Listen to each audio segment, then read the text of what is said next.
Hi everyone, এতক্ষণ হয়তো বুঝতে পারছেন আমি কি রান্না করছি। আজকে কবুতর রান্না করা হয়েছে।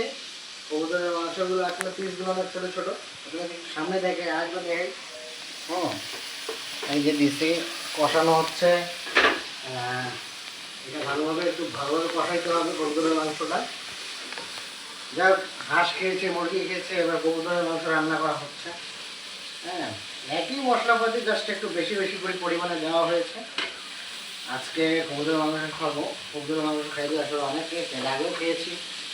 অবশ্য হাঁস কবুতর সব রংপুর থেকে নিয়ে আসা। ঢাকার থেকে রংপুরে যেগুলো দেশি ইয়ে আছে, মানুষ যেগুলো বাসায় ইয়ে করে, এগুলো থেকে আসলে এগুলো টেস্ট একটু ভালো থাকে। তো আজকে আমার নতুন রেসিপি কবুতরের মাংস। এখানে দুইটা কবুতর দেওয়া আছে, আপনারা একটু দেখেন। মাংস অনেকগুলো হয়েছে। হ্যাঁ, বড় বড় সাইজের কবুতর ছিল। আর যাই হোক, এটা একটা শখের খাবার কবুতরের মাংস।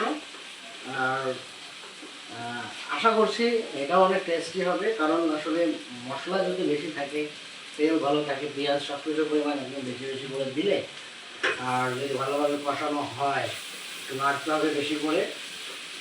হ্যাঁ, এগুলো আসলে আমি একটু একটু করে শিখে শিখে প্র্যাকটিস করতে করতে আসলে এখন সবগুলো একটা একটু করে ট্রাই করবো ইনশাল্লাহ, এবং আপনাদের সাথে আমি শেয়ার করবো সব কিছু।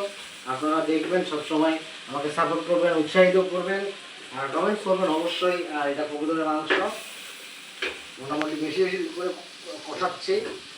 আর চুলার কিন্তু আঁচটা ভালো থাকতে হবে, যেহেতু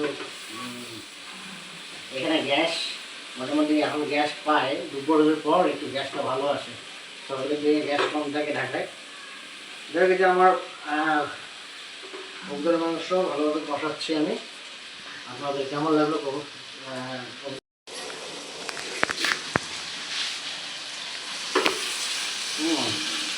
কষানোর সময় যে পানি দিচ্ছি আর কষাচ্ছি, যখন একটু লেগে আসে তখন একটু পানি দিয়ে দিই, আবার একটু ভালোভাবে কষাই। যাই হোক, এভাবে আসলে রান্নাটা প্র্যাকটিস করতে করতে আমার আসলে হাতে আয়ত্ত চলে এসেছে। তবে আরও ভালো রাঁধুনি হতে হবে, এগুলো রান্নাবান্নার প্র্যাকটিসটা করতে হবে।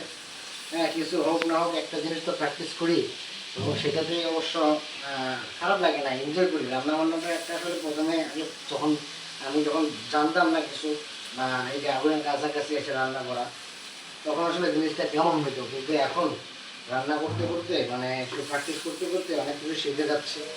আসলে কোনো কিছু শেখা থাকলে আসলে এটা কিন্তু নিজের জন্যই ভালো। সো আপনারাও ট্রাই করবেন রান্নাবান্না শেখার। হ্যাঁ, আর একটু দেখাই যেমন কালার চলে আসছে। আমি যখন একটু লেগে আসতেছে আমি আবার একটু করে পানি দিচ্ছি এবং আবার এটা একটু কষানো। যত বেশি কষাবো তত বেশি মজা।